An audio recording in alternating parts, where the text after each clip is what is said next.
జగిత్యాల జిల్లా నుంచి ఇవాళ ప్రధాన వార్తలు ఒకసారి పరిశీలిస్తే జగిత్యాల జిల్లా కొడిమ్యాలతో పాటు కొండగట్టు ఆంజనేయ క్షేత్రంలో ఇవాళ మాజీ ప్రణాళిక సంఘం ఉపాధ్యక్షులు వినోద్ కుమార్తో పాటు చొప్పదండి మాజీ ఎమ్మెల్యే శంకర రవిశంకర్, మాజీ జడ్పీ చైర్పర్సన్ వసంతతో పాటు బీఆర్ఎస్ సీనియర్ నాయకురాలు తులవమ్మ వీళ్ళంతా కూడా ఇవాళ ఆంజనేయ స్వామిని దర్శించుకున్న అనంతరం కొడిమ్యాలలో బీఆర్ఎస్ పార్టీలో ఇవాళ కాంగ్రెస్ బీజేపీకి చెందినటువంటి కొడిమ్యాల మండలానికి చెందిన పలువురు ఇవాళ బీఆర్ఎస్ పార్టీలో చేరారు.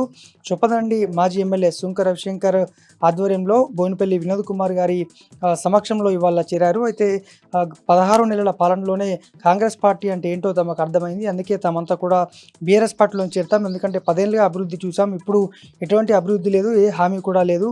ఈ క్రమంలో తమ పార్టీలో జాయిన్ అవుతున్నట్టు కూడా బీఆర్ఎస్ శ్రేణులు చెప్పడం జరిగింది. మరొక వార్త, కోరుట్ల నియోజకవర్గం మెట్పల్లిలో జీలుగు అలాగే జనుము విత్తనాల కొరత కొద్ది వరకు ఉన్నప్పటికీ కూడా అయితే గతంలో ఉన్న ధరకు అమాంతం 2 రెట్లు పెంచడంపై రైతైన బగ్గుమన్నారు. ఎందుకంటే గతంలో 1000 రూపాయలకు లభించేటువంటి బస్తా ఇప్పుడు 2100కు పైగా చేరింది. ఈ క్రమంలో ఒక్కసారిగా సాధారణ ధరకే, గత సంవత్సరం ఉన్న ధరకే వెళ్ళినటువంటి రైతు ఒక్కసారి ఈ ధరకైతే ఆశ్చర్యపోయాడు. అలాగే సబ్సిడీ 50% ఉండగా దాన్ని మరొక 10%కి కుదించినటువంటి 60%కి చేయడంతో రైతన్నపై మరింత ఆర్థిక భారం పడబోతుంది. దీంతో రైతన్న అయితే ఆగ్రహం వ్యక్తం చేస్తున్నాడు. వానాకాలం సీజన్ ప్రారంభకు ముందే రైతన్న నెత్తిపైన మరొక పిడిగితే ఆర్థిక భారం అయితే పడబోతోంది. మరి రైతన్నలు మరొకసారి ఈ జీలుగు జనం విషయంలో రోడ్డెక్కబోతున్నారు.